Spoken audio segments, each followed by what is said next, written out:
তৃণমূলের ছাত্র পরিষদের ২৭তম জন্মদিবস পালনে কলকাতার উদ্দেশ্যে রওনা হচ্ছেন অগণিত ছাত্রছাত্রী।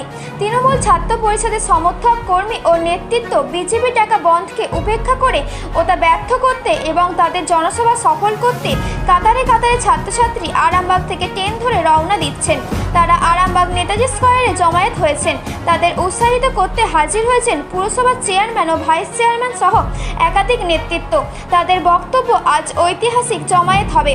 গতকাল নবান্ন ঘেরাওয়ের নাম করে বিজেপির লোকজন যেভাবে নোংরামি করেছে তার নিন্দা ও প্রতিবাদ জানাতে আজ আমাদের বহু ছাত্রছাত্রী যাচ্ছে কলকাতায়। তাই আমরা ওদের উৎসাহ দানের জন্য এখানে এসেছি, জানালেন নেতা নেত্রীরা।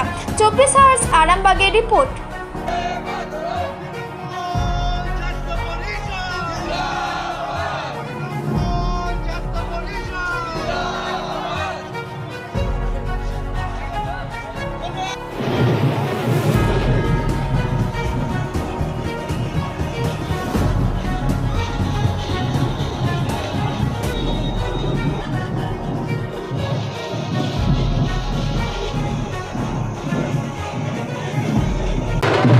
আজকে ছাত্র পরিষদের ২৭তম প্রতিষ্ঠা দিবস।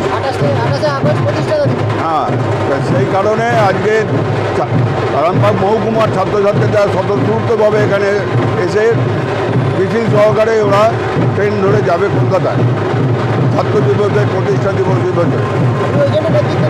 হ্যাঁ, আমরা এসছি ছেলেদের উৎসাহিত করতে, ছেলে মেয়েদের উৎসাহিত করতে। কলকাতা গান্ধী কালীপুর নেতাজি মহাবিদ্যালয় কি আছে কলকাতায়? কলকাতায় এমনি আছে আজ ছাত্র পরিষদের প্রতিষ্ঠা দিবস, তো আমরা ওখানে যাচ্ছি। সবাই যাচ্ছে? হ্যাঁ, কতজন যাচ্ছেন? অনেকেই যাচ্ছে। আপনার নাম? আমার নাম স্নেহা দাস, কিসে পড়েন? BA first year. আজকে আমাদের তৃণমূল কংগ্রেসের ছাত্র সমাবেশ, তৃণমূল কংগ্রেসের ডাকা, এবং আজকে আপনারা দেখতে পাচ্ছেন এখানে হাজার হাজার তৃণমূলের যারা ভবিষ্যৎ প্রজন্ম, যারা সৈনিক, তারা আজকে প্রস্তুত। তারা প্রত্যেকেই কিন্তু ছাত্র। দেখুন, এখানে কোনো বয়স্ক মানুষ এখানেতে এইভাবেতে যারা নবান্ন দখল করেছিল ছাত্রদের দখল বলে, তাদের কাছে কিন্তু অনেক অনেক মানুষ ছিল যারা সত্যিই কিন্তু ছাত্র ছিল না। আজকে প্রত্যেকটা ছেলে যারা এসেছে প্রত্যেকেই ছাত্র।